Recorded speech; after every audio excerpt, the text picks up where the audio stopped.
તો આ સાથે વલસાડથી સમાચાર સામે આવી રહ્યા છે। વલસાડમાં ગટરના નાણામાં ટ્રક ખાબકી હતી। સમાચાર સામે આવી રહ્યા છે। બેચર રોડ પરની આ ઘટના સામે આવી છે। ટ્રક નીચેની રેતી ધસી પડતા ટ્રક ખાબકી હતી। રેલિંગ તોડીને ટ્રક ગટરમાં ખાબકી। આ ઘટના છે બેચર રોડ પરની। વલસાડથી સમાચાર સામે આવ્યા। ડ્રાઈવર તેમજ ક્લીનરનો આબાદ બચાવ થયો છે। વહેલી સવારે આ ઘટના બની હતી।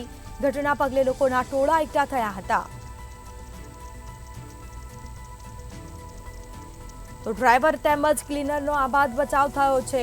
વલસાડમાં ગટરના નાણામાં ટ્રક ખાબકી। આ સીધા દ્રશ્યો અમે આપને બતાવી રહ્યા છે। વહેલી સવારની આ ઘટના સામે આવી। બેચર રોડ પરની ઘટના સામે આવી છે। ટ્રક નાણામાં ખાબકતા લોકોના ટોળા એકઠા થયા હતા। ઘટના સ્થળે રેલિંગ તોડીને ટ્રક ગટરમાં ખાબકી। તો ડ્રાઈવર તેમજ ક્લીનરનો આબાદ બચાવ થયો છે। વહેલી સવારે આ ઘટના બની છે। ઘટના પગલે લોકોના ટોળા પણ એકઠા થયા હતા। બેચર રોડ પરની આ ઘટના ટ્રક નાળામાં ખાબકી હતી।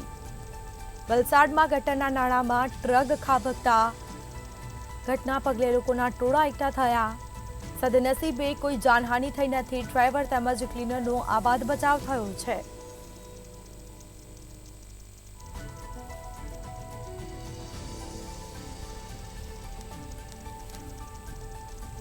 તો સમાચાર સામે આવી રહ્યા છે। આ સીધા દ્રશ્યો અમે આપને બતાવી રહ્યા છે।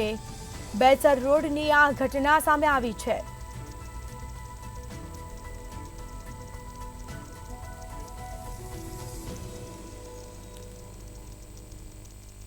તો રેલિંગ તોડીને ટ્રક ગટરમાં ખાબકી હતી। ડ્રાઈવર અને ક્લીનરનો આબાદ બચાવ થયો। તો વહેલી સવારે આ ઘટના ઘટી છે। સદનસીબે ઘટનામાં કોઈ જાનહાનિ થવા પામી નથી। ડ્રાઈવર અને ક્લીનરનો આબાદ બચાવ થયો છે। તો આ સીધા દ્રશ્યો અમે આપને બતાવી રહ્યા છે। હાઈવે રોડ ઉપર પાર્કિંગ માટે ટ્રાવેલ્સ બસ અહીં ગેરકાયદેસર રીતે પાર્ક કરવામાં આવે છે। ડ્રાઈવર તેમજ ક્લીનરનો આબાદ બચાવ થયો।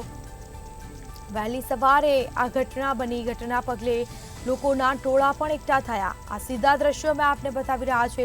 વલસાડના બેચર રોડ પરની આ ઘટના સામે આવી છે। તો રેલિંગ તોડીને ટ્રક ગટરમાં ખાબકી હતી।